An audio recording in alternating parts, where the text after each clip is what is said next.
Kota Semarang merupakan salah satu kota metropolitan terbesar di Indonesia yang terus berkembang pesat dengan kehidupan sosial masyarakatnya.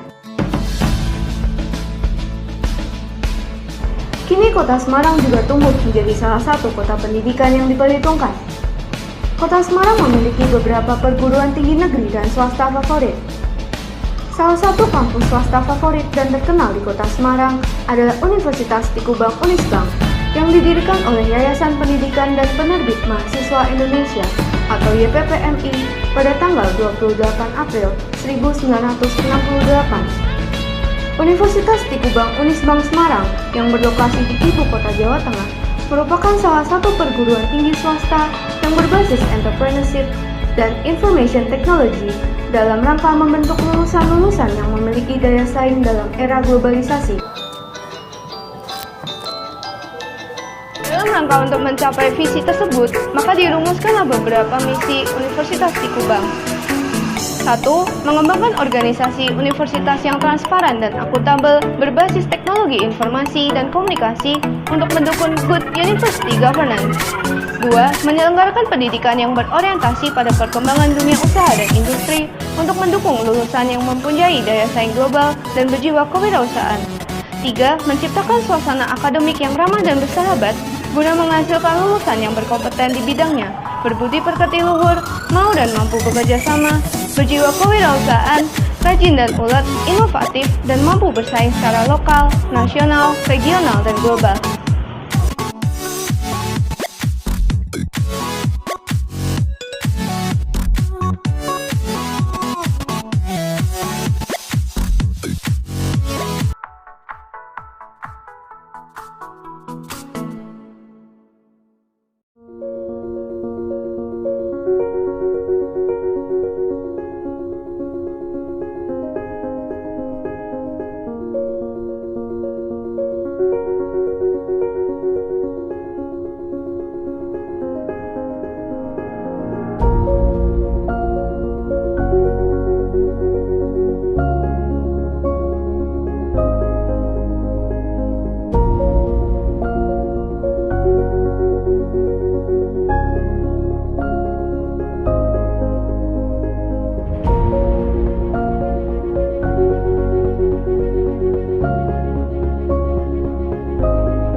Assalamualaikum warahmatullahi wabarakatuh.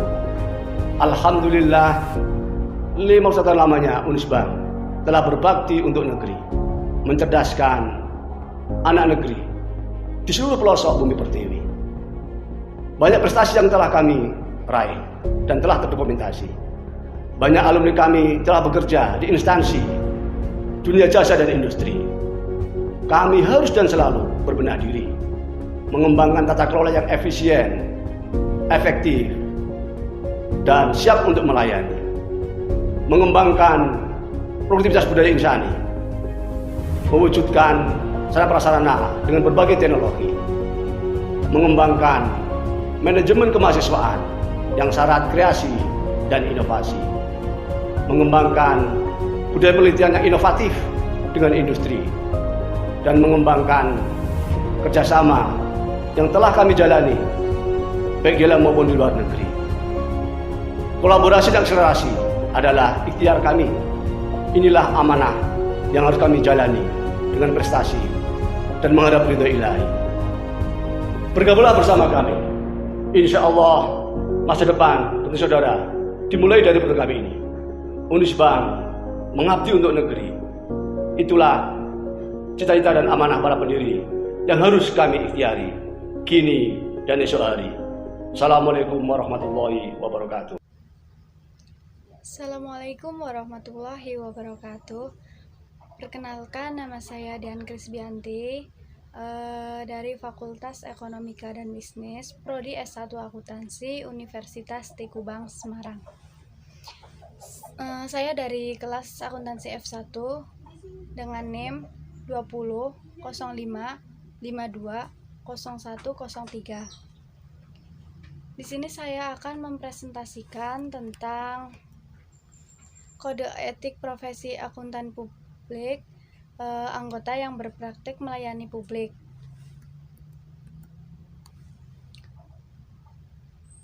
Guna untuk memenuhi tugas yang diberikan oleh Bapak Arif Himawan Dwi Nugroho selaku dosen pengampu mata kuliah Etika Bisnis dan Profesi. Untuk yang pertama yaitu pengertian dari etika. Untuk etika sendiri yaitu sebuah filsafat yang berkaitan dengan nilai-nilai tentang baik dan buruknya suatu tindakan dan kesusilaan. Untuk yang kedua yaitu pengertian tentang etika profesional atau kode etik profesi, di mana kode etik profesi adalah acuan perilaku perseorangan atau korporasi yang dianggap harus diikuti pelaku aktivitas profesional. Seorang akuntan publik merupakan suatu profesi yang memberikan jasa sebagai profesional yang telah memiliki izin negara untuk melakukan praktik sebagai akuntan swasta yang bekerja secara independen.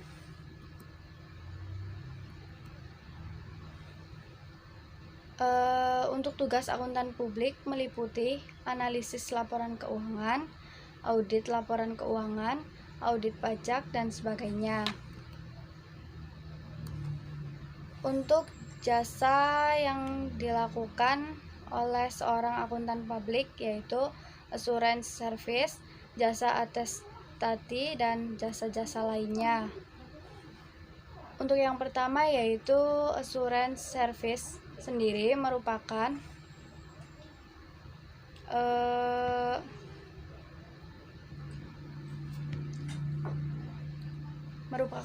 jasa profesional independen yang mampu meningkatkan mutu informasi melalui peningkatan keandalan dan relevansi sehingga dapat digunakan untuk pengambilan keputusan bagi pihak-pihak yang berkepentingan.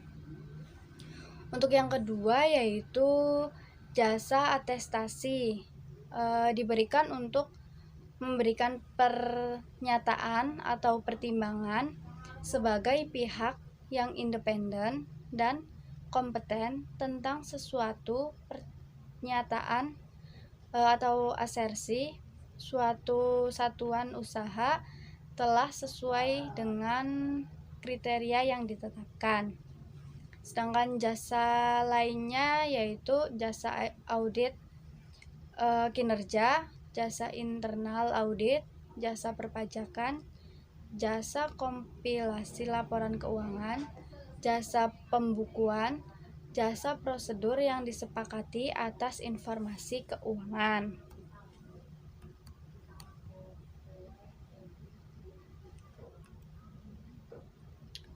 Untuk yang pertama yaitu penerapan kerangka kerja konseptual. Bagian dari kode etik ini mengatur persyaratan dan materi aplikasi untuk anggota yang berpraktik melayani publik ketika menerapkan kerangka kerja konseptual yang ditetapkan di seksi 120. Bagian ini tidak menjelaskan semua fakta dan keadaan, termasuk aktivitas, kepentingan, dan hubungan profesional yang mungkin dihadapi oleh anggota yang berpraktik melayani publik, yang mungkin memunculkan berbagai ancaman terhadap kepatuhan pada prinsip dasar etika. Dengan demikian, kerangka kerja konseptual mensyaratkan anggota yang berpraktik melayani publik untuk selalu waspada terhadap berbagai fakta dan keadaan tersebut.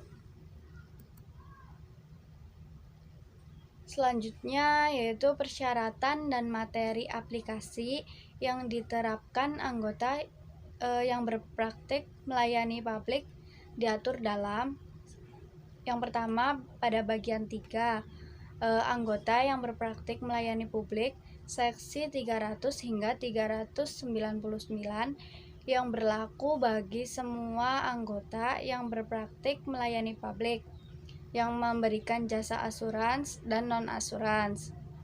Untuk yang kedua yaitu standar independensi, terbagi menjadi dua bagian, yaitu bagian 4A dan bagian 4B. Pada bagian 4A, independensi untuk perikatan audit dan perikatan review, seksi 400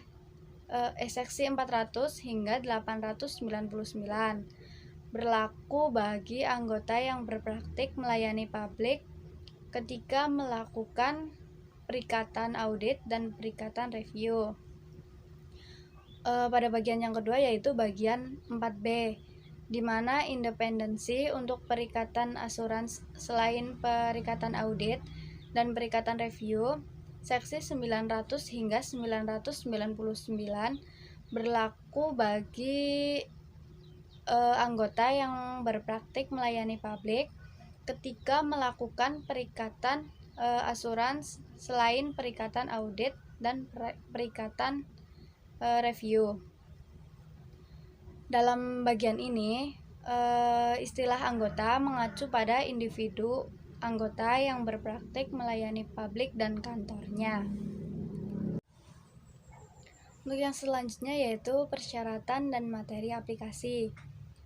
Anggota harus mematuhi prinsip dasar etika yang ditetapkan di seksi 110 dan menerapkan kerangka kerja konseptual yang ditetapkan di seksi 120 untuk mengidentifikasi, mengevaluasi, dan mengatasi ancaman terhadap kepatuhan pada prinsip dasar etika tersebut.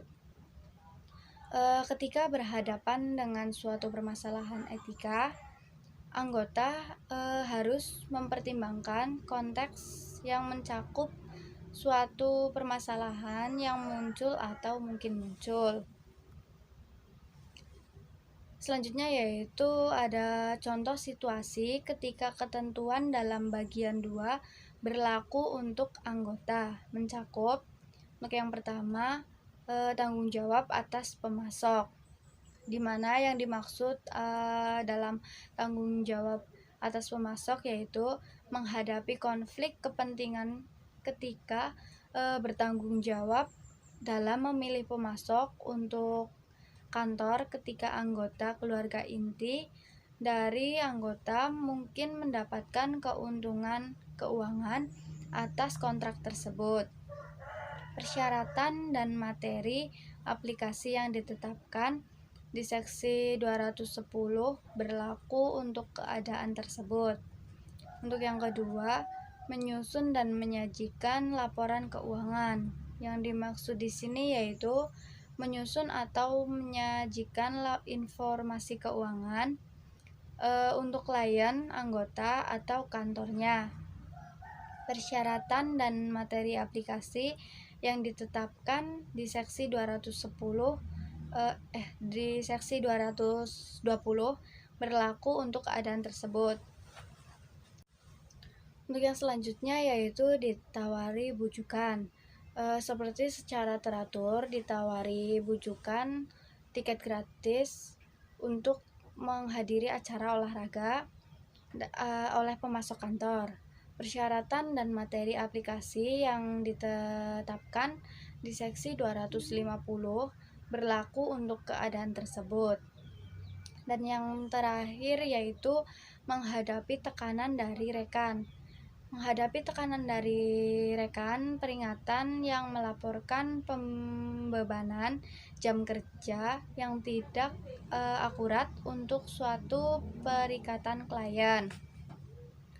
Persyaratan dan materi aplikasi yang diatur dalam seksi 270 berlaku untuk keadaan tersebut. Selanjutnya yaitu identifikasi ancaman. Contoh fakta dalam keadaan dari setiap kategori ancaman yang mungkin memunculkan ancaman bagi anggota ketika melakukan jasa profesional. Ada beberapa ancaman, diantaranya untuk yang pertama yaitu ancaman kepentingan pribadi. Anggota mempunyai beberapa keuangan langsung pada suatu klien. Untuk yang kedua, anggota menawarkan suatu imbalan rendah untuk mendapatkan perikatan baru dan imbalan tersebut sangat rendah sehingga menyulitkan bagi anggota tersebut untuk melakukan jasa profesional sesuai dengan standar profesional dan standar teknis yang berlaku. Selanjutnya, anggota memiliki suatu hubungan bisnis yang erat dengan klien. Anggota memiliki akses atas informasi rahasia yang mungkin digunakan untuk keuntungan pribadi. Anggota menemukan kesalahan yang signifikan ketika mengevaluasi hasil dari jasa profesional sebelumnya yang dikerjakan oleh anggota tim dari kantor anggota. Untuk yang kedua yaitu ancaman telaah pribadi. Di antaranya, anggota menerbitkan laporan asuransi atas efektivitas operasi sistem keuangan setelah anggota yang bersangkutan tersebut mengimplementasikan sistem tersebut. Anggota menyiapkan data asli yang digunakan untuk menghasilkan catatan yang merupakan hal pokok dari suatu perikatan asuransi. Untuk yang ketiga yaitu ancaman advokasi. Dalam ancaman advokasi diantaranya, untuk yang pertama, anggota mempromosikan kepentingan atau saham dari klien. Kedua, anggota bertindak sebagai penasihat yang mewakili klien dalam litigasi atau perselisihan dengan pihak ketiga. Yang ketiga yaitu anggota melobi proses legislasi untuk kepentingan klien. Adapun ancaman yang keempat yaitu ancaman kedekatan. Anggota memiliki anggota keluarga inti atau anggota keluarga dekat yang menjabat sebagai direktur, komisaris, atau pejabat eksekutif klien. Untuk yang kedua, direktur, komisaris atau pejabat eksekutif dari klien atau karyawan dalam posisi yang dapat memberikan pengaruh signifikan terhadap hal pokok yang dapat dari suatu perikatan sebelumnya menjabat sebagai rekan perikat. Poin selanjutnya, anggota tim audit yang memiliki hubungan yang lama dengan klien audit. Dan ancaman yang terakhir yaitu ancaman intimidasi. Di sini yang termasuk ancaman intimidasi yaitu anggota sedang terancam kehilangan perikatan dari klien atau pemecatan dari kantor karena perselisihan tentang permasalahan profesional. Anggota merasa ditekan untuk menyetujui pertimbangan dari karyawan klien karena karyawan tersebut lebih ahli dalam permasalahan yang diperdebatkan. Selanjutnya, anggota mendapatkan informasi dari seorang rekan kantornya bahwa promosi yang telah direncanakan tidak akan terjadi kecuali anggota setuju dengan suatu perlakuan akuntansi yang tidak tepat. Dan poin terakhir dalam ancaman intimidasi yaitu anggota telah menerima hadiah yang signifikan dari klien dan diancam bahwa penerimaan hadiah tersebut akan dipublikasikan. Selanjutnya yaitu evaluasi ancaman. Kondisi, kebijakan, dan prosedur yang diuraikan dalam paragraf 120.6 strip A1 dan 120,8 strip A2 mungkin berdampak terhadap evaluasi tentang apakah ancaman terhadap kepatuhan pada prinsip dasar etika berada pada level yang dapat diterima. Kondisi, kebijakan, dan prosedur seperti ini mungkin berhubungan dengan untuk yang pertama yaitu klien dan lingkungan operasinya, di mana evaluasi anggota tentang level ancaman mungkin dipengaruhi oleh apakah klien merupakan klien audit dan apakah klien audit tersebut merupakan entitas dengan akuntabilitas publik.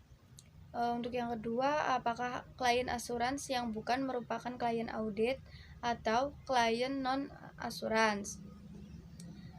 Sebagai contoh, memberikan jasa non-asurans kepada klien audit yang merupakan entitas dengan akuntabilitas publik mungkin dianggap menghasilkan suatu level ancaman yang lebih tinggi terhadap kepatuhan prinsip objektivitas yang terkait dengan audit tersebut. Selanjutnya yaitu ada struktur tata kelola perusahaan termasuk kepemimpinan klien dapat mendorong kepatuhan terhadap prinsip dasar etika. Oleh karena itu, evaluasi anggota tentang level ancaman mungkin juga dipengaruhi oleh lingkungan operasi klien. Sebagai contoh, pertama, klien mensyaratkan individu yang tepat selain manajemen untuk mengesahkan atau menyetujui penunjukan kantor untuk melakukan suatu perikatan. Yang kedua, klien memiliki karyawan yang kompeten dengan pengalaman dan senioritas untuk membuat keputusan manajerial. Yang ketiga, klien telah mengimplementasikan prosedur internal yang memfasilitasi pilihan objektif dalam tender perikatan non-asurans. Dan yang terakhir yaitu klien memiliki struktur tata kelola perusahaan yang memberikan pengawasan dan komunikasi yang tepat dengan jasa dari kantor. Untuk yang kedua yaitu poin kantor dan lingkungan operasinya. Evaluasi anggota tentang level ancaman mungkin dipengaruhi oleh lingkungan kerja dalam kantor dan lingkungan operasinya.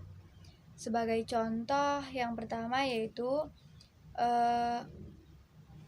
kepemimpinan dalam kantor mendorong kepatuhan terhadap prinsip dasar etika dan menetapkan ekspektasi bahwa anggota tim asurans akan bertindak demi kepentingan publik. Yang kedua, kebijakan atau prosedur menetapkan dan memantau kepatuhan terhadap prinsip dasar etika oleh semua personel. Untuk yang ketiga,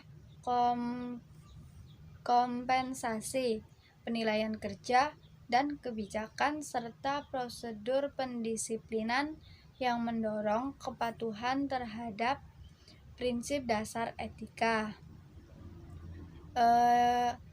Lalu pengelolaan terhadap ketergantungan pendapatan yang diterima dari satu klien.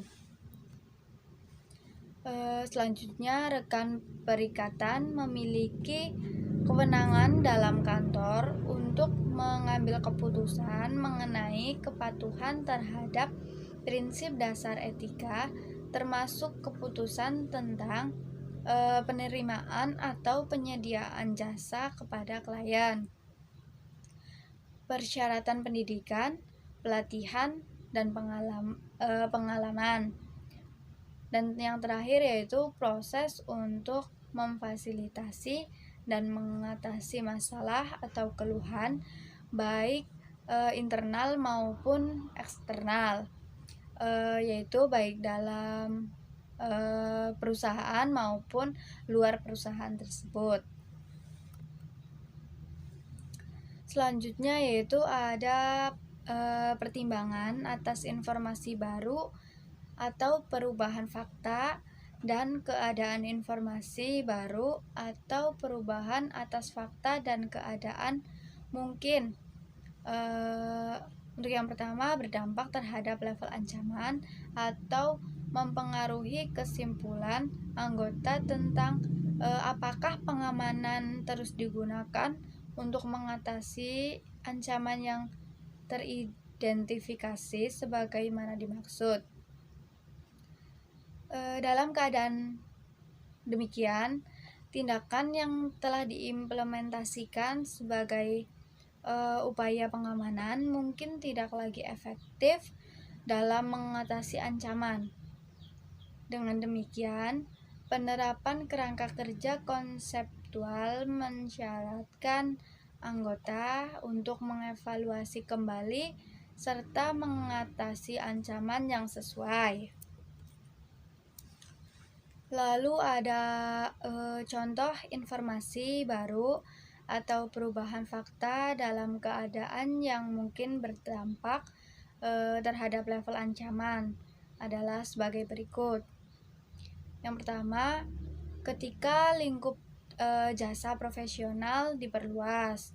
Kedua, ketika klien menjadi entitas yang terdaftar di pasar modal atau mengakuisisi unit bisnis lain.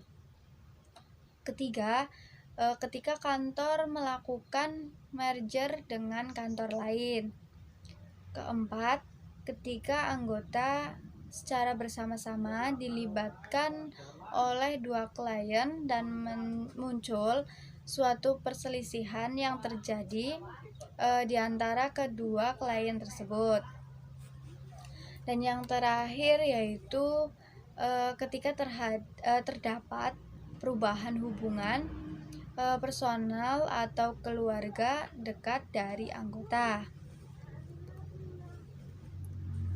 Untuk yang selanjutnya yaitu mengatasi ancaman. Untuk pengamanan sangatlah bervariasi tentunya ya, bergantung pada fakta dan keadaan tertentu. Contoh tindakan dalam keadaan tertentu mungkin merupakan pengamanan untuk mengatasi ancaman meliputi 1. Menetapkan tambahan waktu dan menugaskan personel yang memenuhi kualifikasi untuk penugasan yang disyaratkan ketika perikatan diterima dapat mengatasi ancaman kepentingan pribadi. Kedua, menugaskan penelaah yang tepat yang bukan merupakan personel tim asuransi untuk menelaah atau memberikan saran yang diperlukan terhadap suatu pekerjaan asuransi dapat mengatasi ancaman telaah pribadi. Lalu menugaskan rekan dan tim perikatan yang berbeda untuk klien asuransi yang terpisah secara tanggung jawab dan pelaporan dengan rekan dan tim perikatan untuk jasa non-asuransi dapat mengatasi ancaman telaah pribadi, advokasi, atau kedekatan. Lalu melibatkan kantor lain untuk mengerjakan atau kembali mengerjakan suatu bagian dari perikatan dapat mengatasi ancaman kepentingan pribadi, telaah pribadi, advokasi, kedekatan, ataupun ancaman intimidasi. Selanjutnya yaitu mengungkapkan kepada klien atas setiap imbalan, rujukan, atau komis pengaturan yang diterima untuk merekomendasikan jasa atau produk dapat mengatasi ancaman kepentingan pribadi. Lalu memisahkan tim ketika berurusan dengan permasalahan yang bersifat rahasia dapat mengatasi ancaman kepentingan pribadi.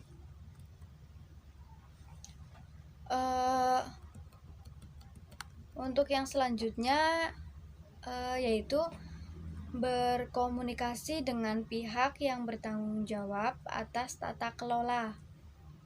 Dalam menentukan dengan siapa berkomunikasi, anggota dapat mempertimbangkan dua hal ini, yaitu sifat dan kepentingan keadaan serta hal tertentu yang akan dikomunikasikan. Sebagai contoh, subkelompok dari pihak yang bertanggung jawab atas tata kelola mencakup komite audit atau anggota individual dari pihak yang bertanggung jawab atas tata kelola.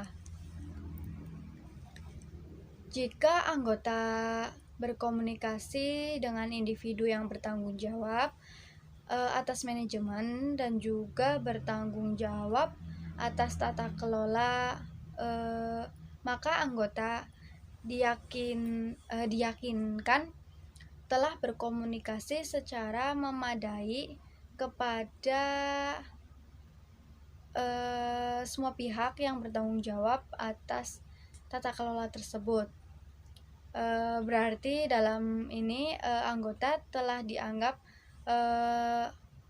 mampu berkomunikasi dengan baik dan bertanggung jawab terhadap anggota pihak yang bertanggung jawab atas tata kelola. Dalam beberapa kasus, semua pihak yang bertanggung jawab atas tata kelola terlibat dalam pengelolaan entitas, misalnya usaha kecil dengan pemilik tunggal yang mengelola entitas dan tidak ada pihak lain yang memiliki peran atas tata kelola. Dalam kasus tersebut, jika permasalahan dikomunikasikan kepada individu atau pihak yang bertanggung jawab atas manajemen, dan individu atau pihak tersebut juga memiliki tanggung jawab atas tata kelola, maka permasalahan tersebut tidak perlu dikomunikasikan lagi kepada individu yang sama dalam perannya atas tata kelola. Anggota telah memenuhi persyaratan untuk berkomunikasi dengan pihak yang bertanggung jawab atas tata kelola tersebut. Mungkin hanya itu saja materi yang dapat saya sampaikan. Mohon maaf jika terdapat kesalahan baik dalam pengucapan maupun pemaparan materi. Sebelum presentasi saya akhiri, saya akan menyampaikan pesan, yaitu kunci kita untuk menjalani hidup secara tenang, yaitu dengan meyakini semua takdir Allah SWT itu baik. Jikalau ada yang kita rasa tertimpa takdir yang buruk, ingatlah bahwa bukan takdir itu yang buruk, melainkan sudut pandang kita yang belum sampai untuk melihat hikmah dari takdir tersebut. Ya, mungkin hanya itu saja yang dapat saya sampaikan. Wassalamualaikum warahmatullahi wabarakatuh.